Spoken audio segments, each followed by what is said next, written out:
मंडळी, आपल्या हिंदू धर्मात अमावस्या तिथीला विशेष महत्त्व आहे। ही तारीख पूर्वजांशी संबंधित मानली जाते।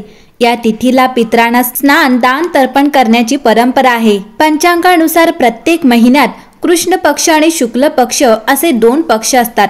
कृष्ण पक्षाच्या शेवटच्या तिथीला अमावस्या आणि शुक्ल पक्षाच्या शेवटच्या तिथीला पौर्णिमा म्हणतात। असे मानले जाते की अमावस्या तिथीला नकारात्मक ऊर्जा अधिक सक्रिय राहते, म्हणून या दिवशी अनेक क्रियाकलाप निषिद्ध मानले जातात। त्यापैकी एक म्हणजे महिलांचे केस उघडे ठेवणे। यामुळेच अमावस्येच्या दिवशी केस उघडल्यावर आपल्या घरातील वडीलधारी मंडळी ते थांबवतात। आपल्या घरातील वडीलधाऱ्यांचे हे शब्द तुम्हाला विचित्र किंवा मिथक वाटू शकतात, पण त्याची कारणे आणि महत्त्व धर्मग्रंथात आणि हिंदू धर्मातही स्पष्ट केले आहेत। आपल्या वडीलधाऱ्या मंडळींनी दिलेल्या सल्ल्याचे पालन केल्यास तुम्ही आनंदी राहाल आणि भविष्यात अशुभ घटनांपासून वाचाल। तर जाणून घेऊया अमावस्येच्या दिवशी महिलांनी आपले केस का उघडू नयेत, या विश्वासामागे काय कारण आहे। अमावस्या तिथीबाबत एक मत आहे की या दिवशी नकारात्मक शक्ती अधिक सक्रिय होतात।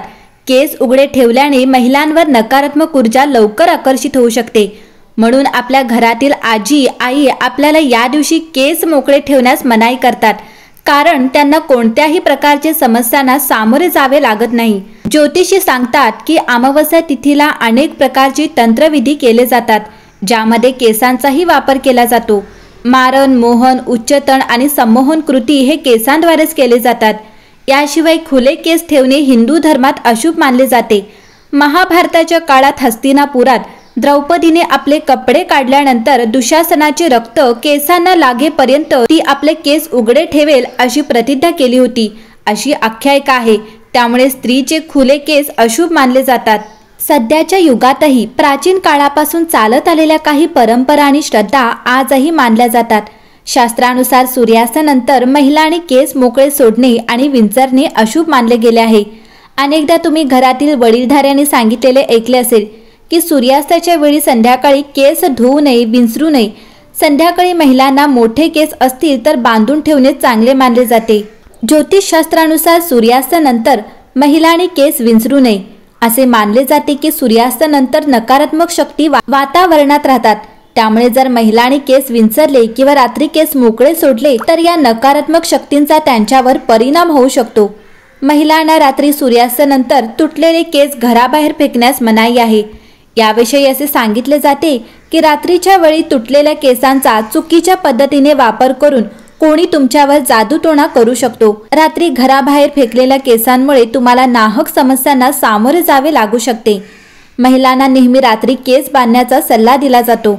असे मानले जाते की सूर्यास्तानंतर केस मोकळे सोडणे कुटुंबासाठी चांगले नाही। याशिवाय रात्री केस विंचरताना महिलेच्या हातून कंगवा खाली पडला तर अशुभ वार्ता ऐकायला मिळते असेही मानले जाते। मंडळी, असे मानले जाते की सूर्यास्तानंतर रात्री माता लक्ष्मी घरात येते आणि यावेळी लक्ष्मीची पूजा करणे फलदायी मानले जाते। अशा वेळी घरातील महिलांनी लक्ष्मीचे स्वागत करण्याऐवजी केस विंचरल्यास देवी लक्ष्मी तुमच्यावर नाराज होऊ शकते। यासोबतच पूजेच्या वेळी केस बांधून आणि डोके झाकून पूजा करण्याचा सल्ला दिला जातो। केस, कंगवा आणि बांधण्या व्यतिरिक्त तुमचे गळणारे केस कसे काढायचे याबद्दल काही समजुती आहेत। असे म्हटले जाते की तुम्ही तुमचे पडलेले केस काळजीपूर्वक सुरक्षित ठिकाणी फेकून द्या। असाही एक समज आहे की घरात केसांचा गुंता उडणे तुमच्या घरासाठी नकारात्मक असू शकते।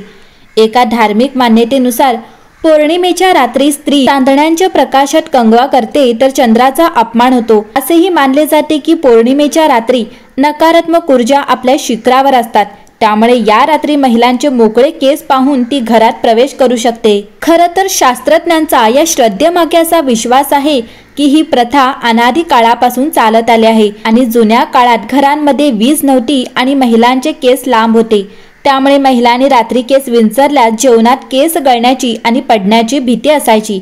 पण आजकाल जिथे वीज पुरवठा सुरळीत चालतो तिथे रात्रीच्या वेळी महिलांनी केस विंचरल्यास काहीही नुकसान होत नाही। महिलांना रात्री कंगवा न करण्याच्या सल्ल्यामागे कारण काहीही असो, पण रात्री कंघी केली तर केस योग्य ठिकाणी फेकले पाहिजेत, जेणेकरून ते तुमच्या अन्नाला इजा होणार नाही। मंडळी, अमावस्या अथवा पौर्णिमेला केस कापू नये ही काहींना अंधश्रद्धा वाटते, परंतु यामागील अध्यात्मशास्त्रीय कारण समजून घेतल्यास ते लक्षात येईल की स्त्रियांनी भुया का करू नयेत, केस कापल्यावर ते मोकळे का सोडू नयेत, हिंदू धर्माने पुरुषांना केस कापावे तर स्त्रियांनी कापू नये असे का सांगितले आहे, याविषयीचे अध्यात्मशास्त्रीय कारण काय आहे? मंडळी, आपल्या शास्त्रात आहे की शक्यतो अशुभ दिवशी आणि पौर्णिमा, अमावस्या या तिथींना किंवा टळटळीत दुपारी, सायंकाळी तसेच रात्रीच्या वेळी केस न कापण्यामागील शास्त्र आहे. अशुभ दिवशी म्हणजेच तसेच पौर्णिमा आणि अमावस्या तिथींना केस कापू नयेत, कारण या दिवशी वायुमंडलात रजतमात्मक लहरींच्या कार्याचे प्रमाण अधिक असते. केस कापल्यानंतर त्यांची टोके उघडी झाल्याने केशलिंगातून रजतमात्मक लहरी सहज केसात संक्रमित होऊन केसांच्या मुळाशी घनीभूत होऊन राहू शकतात. यामुळे केसांच्या मुळाशी वाईट शक्तींच्या स्थानांची निर्मिती होते. म्हणून रजतमाचे प्राबल्य असलेल्या दिवशी जाणून बुजून केस कापू नयेत. शक्यतो सायंकाळच्या वेळी किंवा रात्री तसेच दुपारच्या वेळी केस कापू नयेत, कारण हा काळही रजतमात्मक लहरींना जागृत देणारा असतो. रामनवमी, हनुमान जयंती यासारख्या उत्सवांच्या दिवशी केस कापू नयेत, कारण या दिवशी वायुमंडलात सात्विक लहरींचे प्रमाण अधिक असल्याने केस कापण्यासारखी अशुभ कृती करून वायुमंडलात रजतम पसरण्याचे काम करणे, यातून जीवाला समष्टी पापाला सामोरे जावे लागते. जन्मवार आणि जन्मतिथी या दिवशीही केस कापू नयेत, कारण या दिवशी आपल्या प्रकृतीशी संबंधित जोडल्या गेलेल्या ग्रह, नक्षत्र तसेच तारका मंडलातून येणाऱ्या सात्विक लहरी ग्रहण करण्याची आपली क्षमता न्यून होऊन या दिवशी उपास्य देवतेकडून मिळणारा चैतन्याचा लाभ उणावतो आणि आपली आध्यात्मिक स्तरावर हानी होते. तसेच इतरांच्या आशीर्वादातून मिळणाऱ्या शुभफलातही न्यूनता येते.